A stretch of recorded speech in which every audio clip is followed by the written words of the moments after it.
Hello students, welcome to Dakshina E-Classroom. So guys, today we are going to discuss the paper of electricity which was there in cumulative test 3. So we have again 20 questions. I hope you have attempted all the questions even after the exam. So let's see the solution.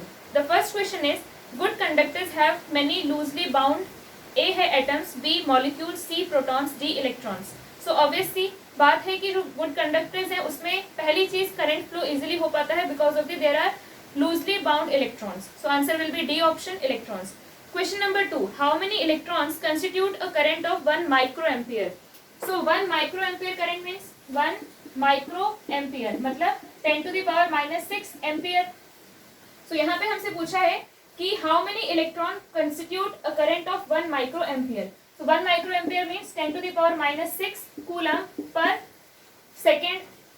10 to the power minus 6 coulomb per second. 10 to the power minus 6 coulomb मतलब कितने electrons आ जाएंगे हमारे पास? एक electron का charge कितना है? 1.6 into 10 to the power minus 19 coulomb. So in 10 to the power minus 6 coulomb how many electrons are there? So n electrons will constitute 10 to the power minus 6 coulomb. So आप इसको solve करेंगे, you will get the answer. n will be equal to 6.25 into 10 to the power 12 electrons. So number of electrons जो 1 microampere current में होंगे that is going to be 6.25 into 10 to the power 12 electrons. Question number 3. If a wire of resistance 1 ohm is stretched to double its length. हमारे पास एक wire है, let's say उसकी length है L, ठीक है ना? लेंथ है L और एरिया है A, ठीक? इसका मतलब वॉल्यूम क्या हो जाएगा? Volume will be equal to L into A. Now what we have done, we have doubled the length of this wire. Now the length is doubled. कितनी हो गई? New length is 2L. अब यहाँ पे ये सोचो कि if we are using the same wire, उसको हमने स्ट्रेच किया है तो लेंथ को अगर हम डबल करेंगे तो ऑब्वियस सी बात है ना कि volume is same. We are not adding or removing any volume from the wire. तो अगर हमने लेंथ को डबल किया है तो एरिया को हाफ होना पड़ेगा, तभी तो वॉल्यूम सेम रहेगा, क्योंकि फाइनली भी वॉल्यूम क्या है? It is A into L. लेकिन जो न्यू लेंथ है दैट इज 2L. इसका मतलब एरिया को A/2 होना पड़ेगा. So new length is 2L and new area is A/2. Now in this case पहले हमारे पास रेजिस्टेंस क्या था? क्वेश्चन में पूछा है कि रेजिस्टेंस विल बिकम, तो इनिशियली रेजिस्टेंस था rho into L by A और new resistance will be rho into 2L divided by A/2. This is the new length, this is the new area. So this 2 is going to go up, so 4 into rho L by A. So from here we can see this part is old R. So R dash will be equal to 4 times R. So जो R है उसकी value कितनी हो जाएगी? It will be 4 times. And yeah, ये जो R है हमें given है, this is 1 ohm. So R dash will be equal to 4 ohms. So answer will be fourth option. Fourth option में 4 ohms given है. Question number 4. The variable resistance is called. Variable resistance हम किसे बोलते हैं? Rheostat को बोलते हैं, और उसका सिंबल भी मैंने आपको बताया था. It is drawn in this way. This is the variable resistance or rheostat. Question number 5. How much work is done in moving a charge of 2 coulombs from a point of 118 volts to a point of 128 volts? So we have 2 points. एक का है 118 volts potential, दूसरे का है 128 potential. इसका मतलब यहाँ पे पोटेंशियल डिफरेंस कितना है? V is equal to 10 volts. Potential difference is 10 volts. Charge is how much? Charge is 2 coulomb. Q is equal to 2 coulomb. So work done will be how much? Work done is equal to V into C. So that is 20 joule. Work done required is 20 joule to move a charge of 2 coulomb from this point to this point. Now next question is, when the length and area of cross section both are doubled. इसको भी अगर double करेंगे, इसको भी double करेंगे, तो यहाँ पे आपने 2 मल्टीप्लाई किया, यहाँ 2 मल्टीप्लाई किया, दोनों कैंसिल हो गए, तो resistance is going to remain same. So when the length and area of cross section both are doubled, then its resistance will become half, will be doubled, will remain the same, will become 4 times. C option is correct, will remain the same. Question number 7. There are 8 equal resistors of R. 2 are connected in parallel. पहले हमने क्या किया? 2 resistors को we have connected in parallel. इस तरीके से we have connected. This is R and this is R. And then we have made 4 such groups. ऐसे हमने 4 groups बनाए और सबको फिर सीरीज में कनेक्ट किया. So basically कुछ इस तरीके से बनेगा सेटअप. ये हो गया एक सेट, फिर उसको हमने सीरीज में कनेक्ट किया विद अनदर सेम सेट, फिर उसके बाद यहाँ पे फिर अगेन इन सीरीज, और फिर इसके साथ और एक ऐसा ही सेट बना इन सीरीज। सो अब यहाँ पे क्या है, इसकी वैल्यू क्या होगी, इसके अक्रॉस जो रेजिस्टेंस आएगा that is going to be R, R parallel में है, मतलब 1/r plus 1/r is equal to 1/r equivalent. So r equivalent will be r/2। Now this is r/2, r/2, r/2 and r/2। Now all these 4 r/2 are in series, सबको add कर दो तो क्या बन जाएगा 4 into r/2 that is equal to 2r। So the resistance will be 2r. Equivalent resistance is going to be 2r. Option B is the correct answer. Question number 8. In a conductor, 4 coulomb charge flows for 2 seconds. The value of electric current will be. So हमें क्या given है, Q is equal to 4 and T is equal to 2 seconds. So current will be equal to how much? 2 amperes. Current will be 2 amperes. Third option is the correct answer. Question number 9. In a conductor, the flow of current is flow of molecules, flow of free electrons, flow of positive charge, flow of ions. Obviously बात है flow of free electrons. Question number 10. In the circuit shown below, the ammeter A reads 5 ampere and the voltmeter B reads 20 volts. The correct value of resistance is. So we'll clean the board first. आपको एक setup given है, उसमें voltmeter and ammeter लगा हुआ है, आपसे पूछा है कि what is the value of resistance. तो ये question is based on Ohm's law. So circuit is something like this, we have an ammeter and then resistor, उसके across voltmeter to read its potential difference, current is flowing in this direction, the value of ammeter is 5 ampere, value of voltmeter is 20 volts. So resistance की value क्या होगी, V by I from Ohm's law, so 20 divided by 5 ampere, that is 4 ohms. So the correct value of resistance is 4 ohm. Now question number 11. What is the current in the circuit shown? Again we have a circuit. यहाँ पे एक resistor है, again one more resistor. उसके बाद यहाँ पे लगा हुआ है एक battery of potential difference 2 volts. So this is 2 volts, 2 ohm, 2 ohm and 2 ohm.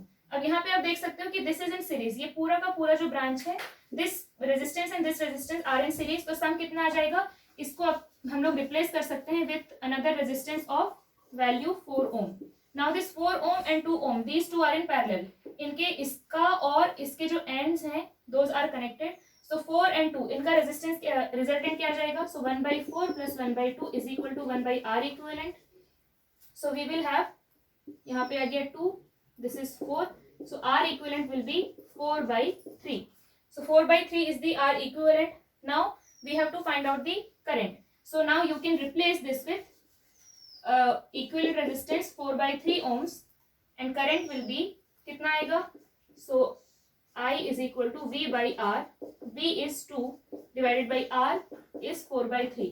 So we have 3/2, that is 1.5 ampere is the current. इसके बाद few more circuits we have. I am going to draw all the circuits at once. उसके बाद फिर हम एक एक करके सारे solution देख लेंगे. So let's see the rest of the question. Question number 12 में हमें circuit diagram कुछ इस तरीके से given है. 12 volt battery and 1 ohm resistance and then 2 ohm resistance. And the question is the reading of voltmeter will be. So we can find out the current in this circuit. So 12 volt और ये हो जाएंगे in series. So resistance हो जाएगा R is equal to 3 ohms. Current will be equal to 12 divided by 3, that is 4 ampere.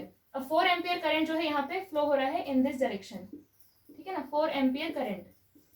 So 4 ampere current, it means इसके across potential drop कितना आएगा, तो current into resistance that is equal to 4 volts. So answer will be 4 volts. Next question number 13. 5 identical resistance coil are connected in the network as shown in the figure. So यहाँ पे हमारे पास resistances हैं और सारे के सारे identical हैं and the resistance measured between A and B is 1 ohm. A और बी के बीच में जो रेजिस्टेंस आ रहा है equivalent that is 1 ohm. Then the individual coil must have a resistance of. So कोई भी एक वैल्यू हम लोग कंसीडर कर लेंगे R for all the resistances because सब कुछ आइडेंटिकल हैं। So now we'll have to see the connections. तो यहाँ पे इस रेजिस्टेंस का ये जो आर है वो भी यहाँ कनेक्टेड है और this R is also connected here and this R is also, इसका जो एंड है दूसरा वो यहाँ पे, इसका भी दूसरा एंड यहीं पे है, सिमिलरली इसका भी जो एंड है, ये सारे के सारे पॉइंट सेम है, all these points are same, all these points are same, और इन पॉइंट्स के बीच में वी हैव 3 रेजिस्टेंसेस 1 2 एंड 3, तो ये पूरा का पूरा कॉम्बिनेशन क्या बनेगा, पैरेलल, और पैरेलल है तो ये पूरा कॉम्बिनेशन निकल के आएगा r/3, so this is r/3 plus series में r है, सो प्लस r, तो ये हमारे पास आ गया 4r/3, 4r/3। Now 4r/3 and r are in parallel, so इनका कॉम्बिनेशन लेंगे तो क्या आएगा 1/r plus 1/4r/3 is equal to 1/r equivalent. So इसको सॉल्व करेंगे, दिस 3 विल गो अप, यहाँ पे 4 मल्टीप्लाई कर दो, यहाँ 4 मल्टीप्लाई कर दो, so we have r equivalent is equal to 4r/7, 4r/7 is the equivalent, और हमें ये गिवन है कि this equivalent r equivalent between point A and point B is equal to है 1 ओम। इट मींस r की value क्या आ जाएगी, इसको इधर लेके जाओ, 7/4 ohms. So this value of each resistance is equal to 7/4 ohms. Option C is the correct answer. Question number 12 में option A was the correct answer. इसका है C. Next है question number 14. What is the resistance between A and B in the given network? A और B के बीच में फिर से हमें equivalent resistance निकालना है. Again you can see these two are in series.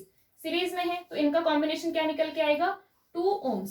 1 plus 1 2 ohms. We can replace this 2 ohm with a new resistance. ये हो गया 2 ohms. Now 2 ohm 2 ohm 2 ohm are in parallel, so resistance will be r/3, that is 2/3 ohms. So A और B के बीच में resistance होगा 2/3, which is given in the option D. Next है question number 15. The equivalent resistance between A and B is, again हमारे पास same चीज है, so these two are in parallel, ये और ये दोनों पॉइंट्स कैसे हैं, सेम है, इनके बीच में ये दोनों रेजिस्टेंसेस हैं, इनका इक्विवेलेंट क्या आ जाएगा 1 ओम, r/2 आएगा ना, r, so resistance will be r/2, r is 2, सो 2/2 मतलब 1, तो इसको हम रिप्लेस कर सकते हैं with 1 ohm. Now 1 ohm and this 1 ohm are in series, तो टोटल मिलके बन जाएगा कितना 2 ओम, और फिर ये 2 ohm is connected between which points, इस तरीके से कनेक्टेड है, so this is 2 ohm this is 2 ohm, फिर इनका रेजिस्टेंस इक्विवेलेंट लेंगे तो 2 ohm are in parallel, so r/2, r is 2, so 2/2, 1 ohm is the equivalent resistance. So answer will be D option. Question number 16. A और B के बीच में फिर से हमें बताना है what is the equivalent resistance. A और B के बीच में यहाँ पे भी सीरीज कॉम्बिनेशन हमें ऑब्जर्व करना होगा, कहाँ पे सीरीज है कहाँ पे पैरेलल है, and then we will be able to calculate the equivalent resistance.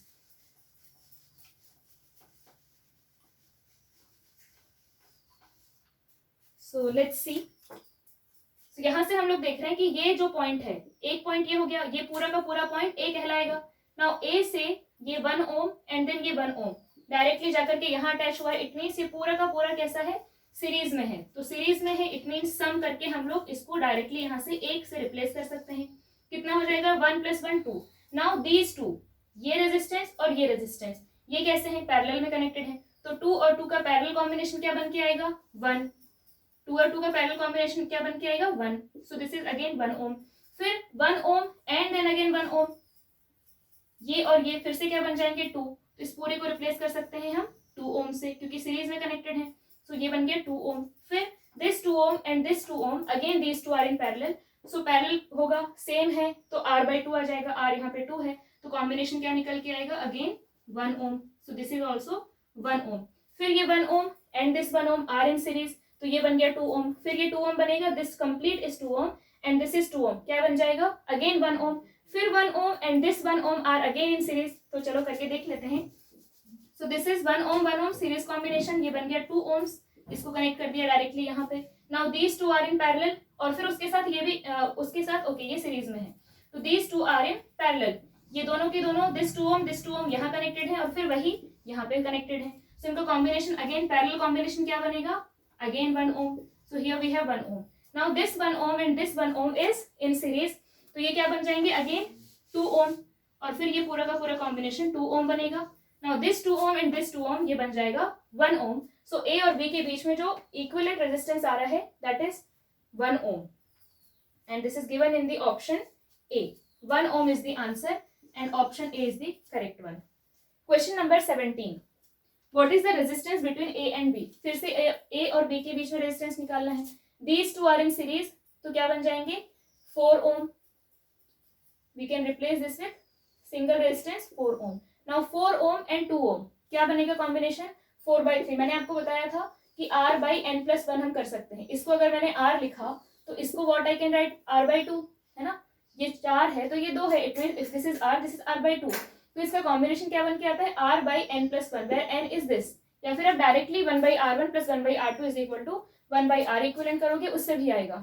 सो पूरा का पूरा जो कॉम्बिनेशन है this will become 4/3 ohm. So 4/3 + 2 + 2 4/3 + 4 4/3 + 4 कितना आएगा 16/3 ohms. 16/3 which is given in the option C. Question number 18.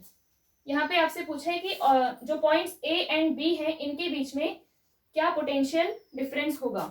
सो यहाँ पे आप देख सकते हो दिस इज 2 volts. क्वेश्चन में गिवन है ये सब. तो A और C के बीच में ये तीनों जो रेजिस्टेंस है these are also connected between A and C. These 3 resistances are also connected between A and C. और आप ध्यान से देखो because of this battery A और C के बीच में constant potential difference of 2 volt is maintained.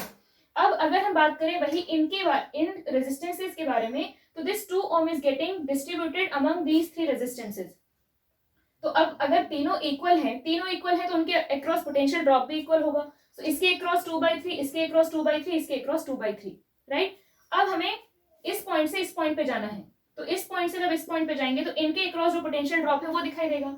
इसके अक्रॉस है 2/3, इसके अक्रॉस है 2/3. तो टोटल कितना आ जाएगा यहाँ से यहाँ इट विल बी 4/3. ठीक है. So the potential difference between points A and B is going to be 4/3. So that is given in the option C. Question number 19.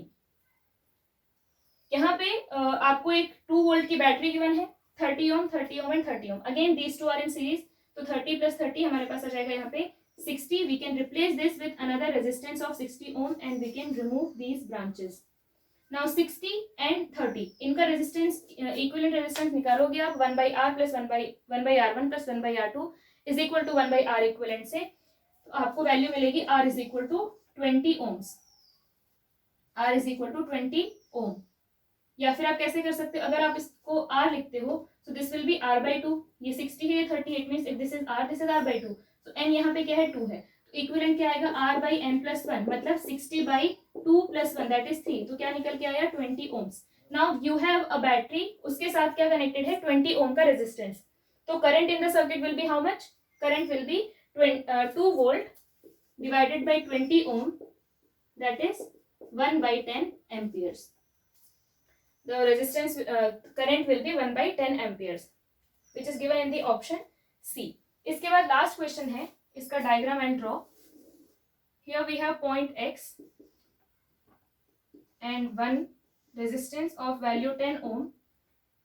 उसके बाद है another resistance of value 20 ohms and then one more resistance of value 10 ohms. Now X से इस point को connect किया गया है directly with a wire और Y से इस पॉइंट को कनेक्ट किया गया है directly with a wire and they are asking the equivalent resistance between 2 points. तो ऐसे क्वेश्चन में हमें रीड्रॉ करना पड़ता है सर्किट को. You have 2 points this is X और ये पूरा का पूरा पॉइंट ये भी हो गया X. If this is Y this point is also Y. So basically we have 2 points X and Y and we have few resistances जो इनके बीच में connected हैं. Now from here you can see X और Y के बीच में ये एक 10 ohm है तो एक कनेक्ट कर दो 10 ohm. Again between this point is also X तो X और Y के बीच में again you have a 20 ohm resistance और फिर से X और Y के बीच में 10 ohm resistance है ना. So this is 10 ohm 10 10 और ये 20 और ये है पॉइंट्स हमारे X and Y. सो 10 और 10 का इक्विवेलेंट क्या आ जाएगा इन दोनों को अगर साथ में लो तो दिस विल बी 5. आप रिप्लेस कर सकते हैं इसको 5 से. अब if this is R this is R/4 है ना. 20/4 करेंगे तो 5 मिलेगा. इसका मतलब equivalent will B R/4 + 1 that is R/5. R कितना है R इज 20 और R/5 कितना हो जाएगा 4 ohms. So answer for this question will be 4 ohms जो कि गिवन है. So the correct option is option A which has the answer 4 ohms. So this is the paper CT3 of class 10th. I hope you have solved all the questions. और questions ठीक ठाक ही थे, ज़्यादा difficult नहीं है. मैंने बहुत सारे आपको questions कराए हैं during lectures जिसमें आपने equivalent resistances निकाले हैं. So these questions were easy. So I hope all the questions are clear to you. Thank you.